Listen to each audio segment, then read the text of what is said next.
नमस्कार विद्यार्थी आणि पालक मित्रांनो, मी अंकुश पाटील श्री छत्रपती अकॅडमी पुणेमध्ये आपलं मनपूर्वक स्वागत करतो।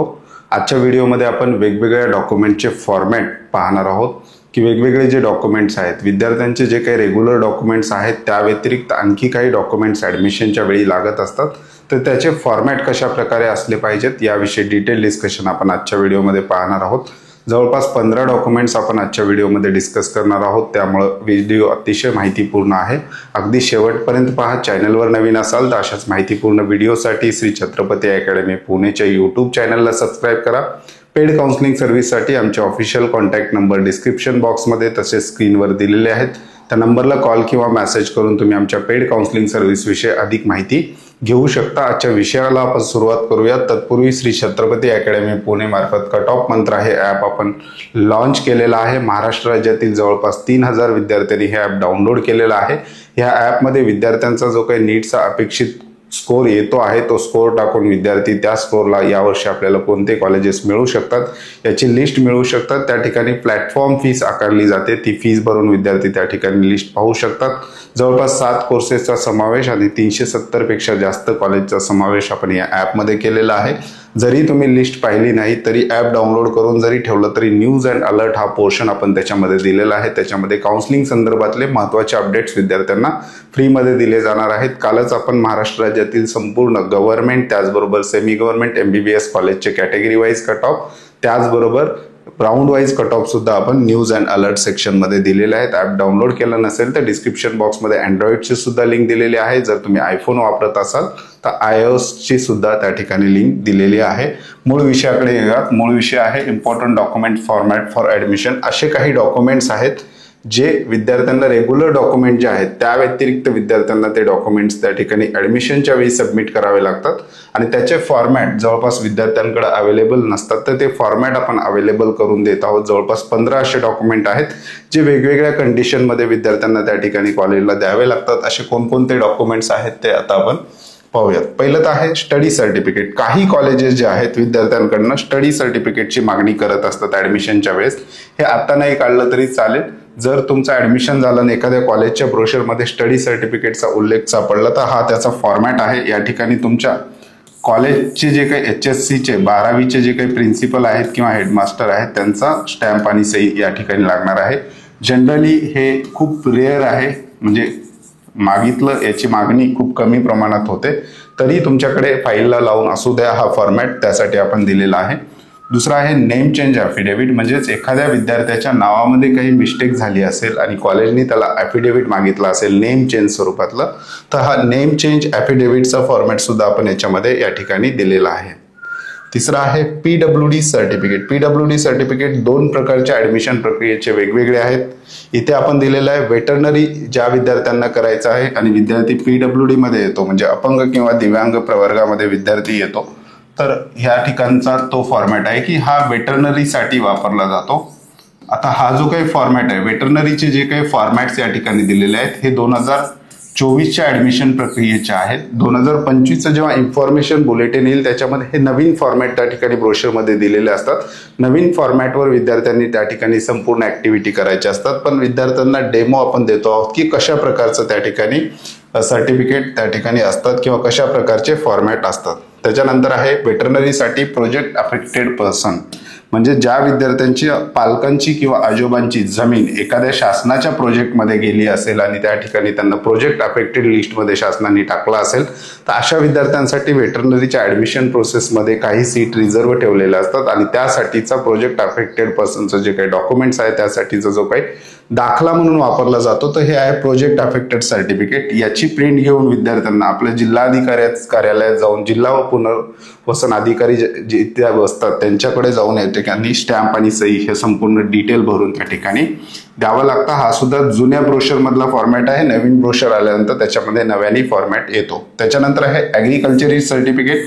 हे सुद्धा वेटरनरीच्या ॲडमिशनसाठी अतिशय महत्त्वाचं डॉक्युमेंट आहे। ज्या विद्यार्थ्यांच्या पालकांची शेती आहे किंवा आजोबांची शेती आहे अशा विद्यार्थ्यांसाठी वेटरनरीच्या ॲडमिशन प्रोसेसमध्ये 6% रिझर्वेशन ठेवलेलं आहे। त्याच्यासाठी ॲग्रिकल्चर सर्टिफिकेट फॉर्म भरताना अपलोड करावं लागतं, त्याचा सुद्धा हा एक फॉर्मॅट आहे। नवीन फॉर्मॅट नवीन ब्रोशरमध्ये येईल। त्याच्यानंतर आपण बोलूयात रिलिजियस अँड लिंग्विस्टिक मायनॉरिटी, म्हणजेच या ठिकाणी मेडिकल ॲडमिशन जे आहेत MBBS आहे, BMS आहे, BDS आहे, BHMS आहे, BUMS आहे, अगदी फिजिओथेरपीपर्यंत महाराष्ट्र राज्यामध्ये काही मायनॉरिटीचे कॉलेज राखीव ठेवलेले आहेत. दोन प्रकारच्या मायनॉरिटी आपण त्याच्यामध्ये बघतो. एक रिलिजियस मायनॉरिटी, दुसरा आहे लिंग्विस्टिक मायनॉरिटी, म्हणजेच धार्मिक अल्पसंख्याक आणि भाषिक अल्पसंख्याक अशा प्रवर्गामध्ये येणारे जे विद्यार्थी आहेत त्यांच्यासाठी हा मायनॉरिटी सर्टिफिकेटचा फॉर्मॅट आहे. याला तुम्हाला बॉन्डवर घेऊन वकिलामार्फत नोटरी त्या ठिकाणी करावी लागते आणि ॲडमिशनच्या वेळेस त्या ठिकाणी हे डॉक्युमेंट्स त्या ठिकाणी द्यावं लागतं. त्याचा सुद्धा फॉर्मॅट आपण दिलेला आहे. हे जे काही फॉर्मॅट आहे त्याची लिंक मी तुम्हाला डिस्क्रिप्शन बॉक्समध्ये देणार आहे. त्या ठिकाणाहून तुम्ही हे डाउनलोड करून घेऊ शकता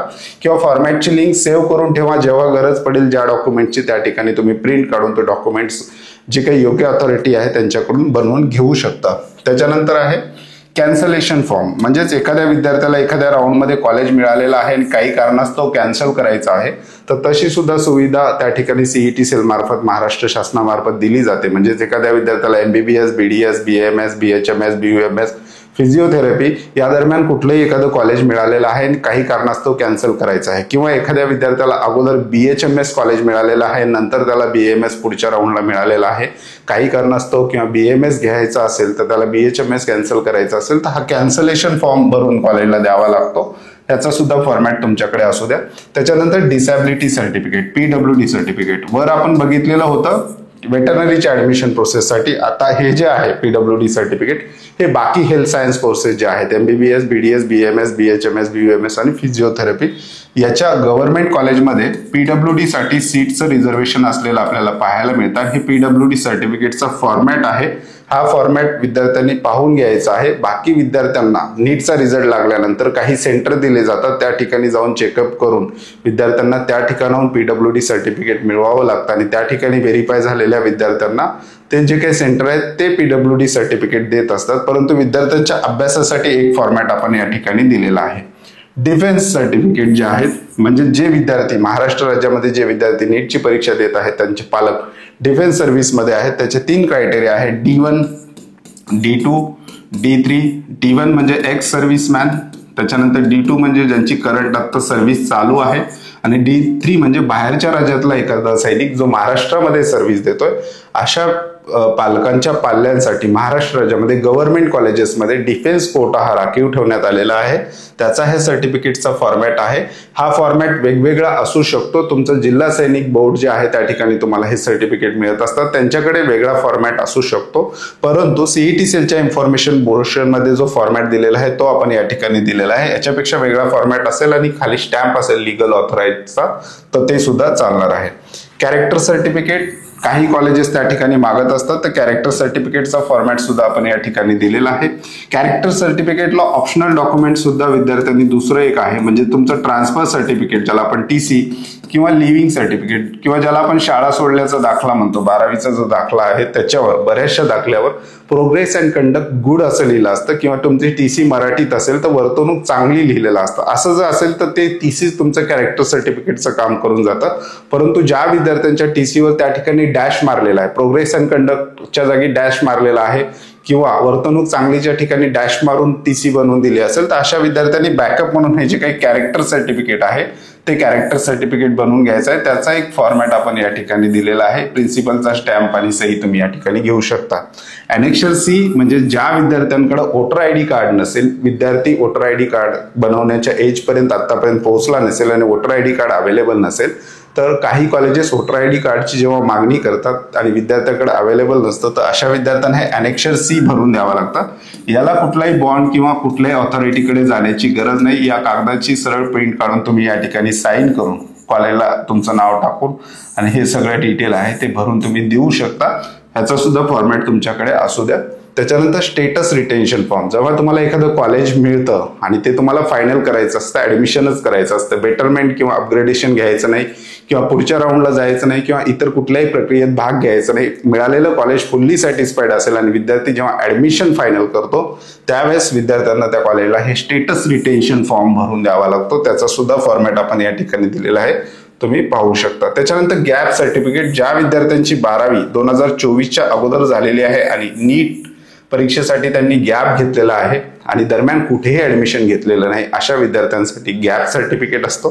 गॅप सर्टिफिकेट दोन मार्गाने तुम्ही मिळवू शकता. एक तर वकिलामार्फत, ऍडव्होकेट मार्फत नोटरी करू शकता या फॉर्मॅटचा, किंवा ई सेवा केंद्रामधून सुद्धा आता गॅप सर्टिफिकेट द्यायला लागलेले आहेत. दोन्हीपैकी कुठेही तुम्ही त्या ठिकाणी काढू शकता. याचाही कुठलाही स्टँडर्ड फॉर्मॅट नसतो, परंतु विद्यार्थ्यांच्या मदतीसाठी इंग्लिश आणि मराठी असे दोन्ही फॉर्मॅट आपण या ठिकाणी देत आहोत. फिटनेस सर्टिफिकेट हे आत्ता काढायची गरज नाही. याचा सुद्धा फॉर्मॅट सीईटी सेलची जेव्हा काउन्सिलिंग प्रक्रिया सुरू होते किंवा ऍडमिशन प्रक्रिया सुरू होते, इन्फॉर्मेशन ब्रोशर त्या ठिकाणी येत असतं आणि त्यामध्ये हा फिटनेस सर्टिफिकेटचा फॉर्मॅट दिलेला असतो. त्या फॉर्मॅटचं झेरॉक्स घेऊन, म्हणजे त्या कागदाची झेरॉक्स घेऊन विद्यार्थ्यांनी इथे आपलं नाव भरायचं असतं आणि खाली जो काही प्रॅक्टिशनर डॉक्टर आहे कुठलाही स्टॅम्प आणि त्यांची सही त्या ठिकाणी घ्यावी लागते. हे आत्ता काढू नका, परंतु एक फॉर्मॅट म्हणून तुम्हाला बघण्यासाठी आपण हे डॉक्युमेंटचे फॉर्मॅट दिलेले आहेत. या ठिकाणी अशा प्रकारे हे 15 डॉक्युमेंटचे फॉर्मॅट आहेत. विद्यार्थ्यांसाठी लिंक डिस्क्रिप्शन बॉक्समध्ये दिलेले आहे.